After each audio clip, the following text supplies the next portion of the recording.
Is there any validity to the argument that the niqab was a cultural type of clothing that the Arabs wore, and that is not completely necessarily because of Islam? We have the deen is based on the Quran and the Sunnah of the Prophet alayhi salatu wassalam. So if something is mentioned in the Quran and the Sunnah of the Prophet alayhi salatu wassalam, then it's deen.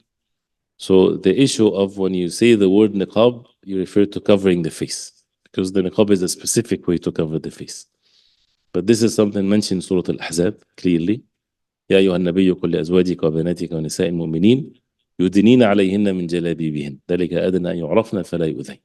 So يدنين عليهن, O Prophet of Allah, say to your wives and your daughters and نساء المؤمنين, and the women of the believers, يدنين عليهن, that they bring down from their cloaks or from their khimars down. يدنين عليهن من جلابيبهن. Literally you can say all kinds of things, but yudnin comes from above down. And ذلك أدنى أن يعرفن, for them to be known that there are chaste women and things like this, so that they're not harmed. And this is an ayah that shows also whether we're going to understand the deen our own with our own desires versus the understanding of the Sahaba radiallahu anhu that we keep on saying all the time. Are we going to be truthful in this or not?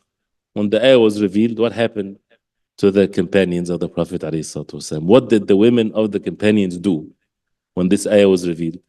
They came out with, as Aisha radiallahu anha, she said, alayhinna murutun sud. They covered themselves from above all the way. And this is how they wore it. And Abdullah ibn Abbas radiallahu anhu, clearly he stated, يغطين وجوههن. He said that. They covered their faces and they would show an eye to see the road. They need to see, right? So the eyes are not to be covered. So they need to see, but the faces were covered. So this is what Abdullah ibn Abbas said. And if someone argues of Abdullah ibn Abbas, he said in the ayah in Surah An-Nur, وَلَا يُبْدِينَ زِينَتَهُنَّ إِلَّا مَا ظَهَرَ مِنْهَا. They should not show their adornment except what shows. He said, الْوَجْهُ وَالْكَفَّانِ, the face and the palm.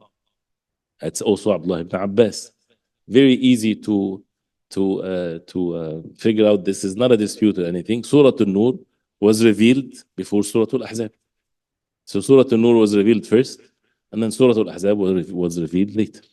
So this is how things are, and this is the many rulings like this. So, and no doubt with consensus among the ulama that the wives of the Prophet ﷺ was upon this. So this issue of Arab culture and all of these types of things is just people say things without knowledge, or they claim. And may Allah subhanahu wa ta'ala guide us all. And this is a fitna, and especially with the issue of, especially the relationship with men and women. I think this is one of the things that we need to be extremely firm upon, because it's meant to the Muslims to compromise their deen. They have their ways, and this is mentioned even in the past so long, that the enemies of Allah, this is one of the ways for them to change the religion among the people is through this issue with the relationship between men and women. And you see that clearly, and one of the ways of mingling and advising the masajid, the houses of Allah, the Islamic institutions and organizations to fear Allah.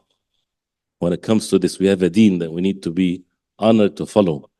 And it's very easy now to see that there's no such a thing as observing the limits that Allah subhanahu wa ta'ala set for the relationship between men and women. And as a result of that, you would hear disasters happening in the Islamic institutions when they allow that ease.